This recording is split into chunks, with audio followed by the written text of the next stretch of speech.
The authentic warrior is the last to pick up the spear. The authentic warrior has developed himself and cultivated mastery to where he has love for his enemy and all sentient beings at that level. So that's mastery in the warrior archetype. And again, warrior doesn't have to be, and you understand, but warrior doesn't have to be someone who's in the military. It's an archetype within all of us. So we all need to draw on our warrior when we need to be firm and resolved, and when we're clear about where we stand and we don't want to get pushed around. You need to know where you stand and what your lines are of demarcation, right? Because if you don't stand for something, you fall for anything. We have to basically take certain steps to train ourselves and take responsibility for our growth. And part of that growth as a warrior is to develop deep awareness of what's going on around you and inside of you. So we use the color code system. White is ignorance. Most humans are in white, and we call them sheep. So there's this notion of sheep, the wolves. The only thing standing between the sheep and the wolves is the sheepdog. Okay, so that's a metaphor. So, of course, Navy SEALs are sheepdogs, but we're not the only sheepdogs. We can't be the only sheepdogs. There's only 1,800 of us, and we're out there on the very pointy edge of the spear. So, who's the sheepdog back here?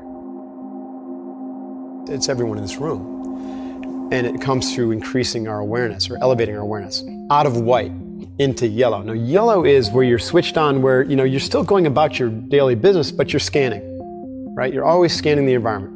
So a good example of how this plays out, if I go out to dinner with my wife, I'll scan the environment outside to see if there's anything that looks like a threat, or you don't have to be weird about it. It's more like a trusting your intuition, right? Like getting in touch with your belly and saying, okay, how does it feel, right? And if something doesn't feel right, move on. Trust yourself to that level, move on. Enter the restaurant, scan the restaurant. Find a seat where you can have your back against the wall facing the door. So that's yellow. Now, what if I'm sitting in the restaurant and I got my wife and my son and we're enjoying things, and I see or I sense and see something happening either outside or maybe someone enters the restaurant and something's not right. Well, now I switch to orange. Now, orange it's obviously more elevated state of alertness. It's now more focused. And so like yellow is scanning, no threat, but I'm still scanning. I don't go back to white just because I don't detect a threat. Orange is ping, right? My radar pinged on the front door. And so now it's a focused awareness as opposed to a relaxed awareness. And now all my energy focused. I still don't, jack my wife and son up and say, okay, we got to get out of here because I don't know what's going on yet, but my energy is focused now. And I'm starting to process what's going on deliberately. And then if it turns out to be a credible threat, that's red. And for the sheepdog, red is action.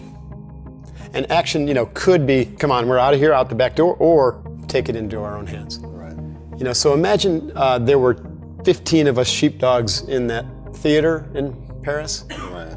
How the outcome would have been different. Because instead of cowering or running from the sound of gunfire, the Navy SEALs train you to run toward the sound of gunfire because that's where the information is.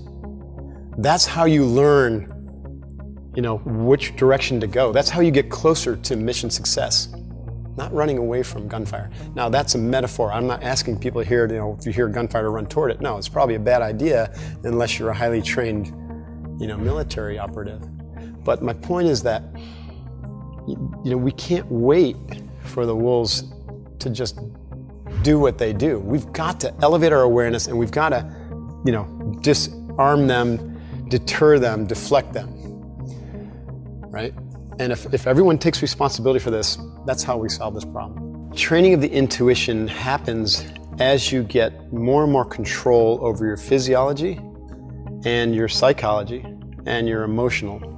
There's 4 primary skills of mental toughness. You recall those as the big 4 from the book.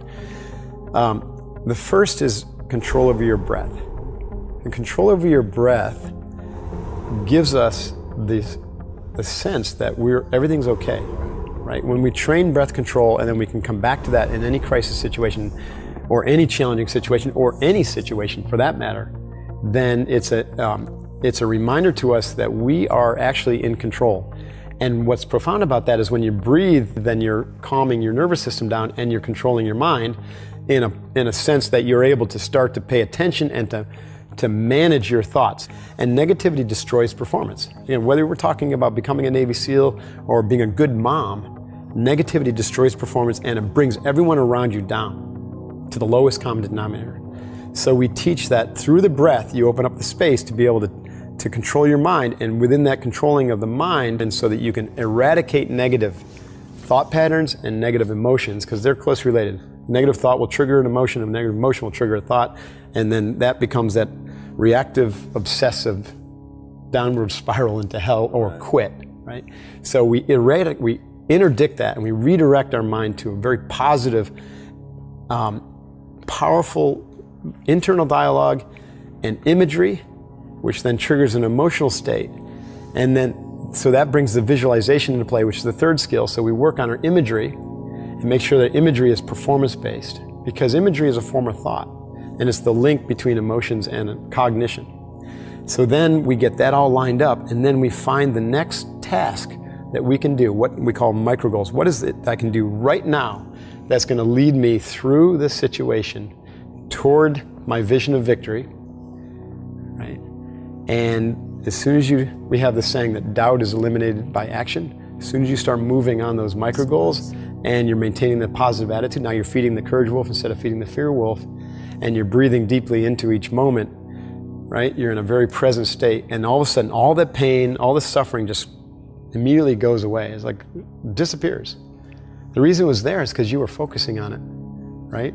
It was obsessively focusing on it mentally and emotionally. And when you shift your mind and use it in this way, all of a sudden, pain and suffering goes away, and all this energy comes through you.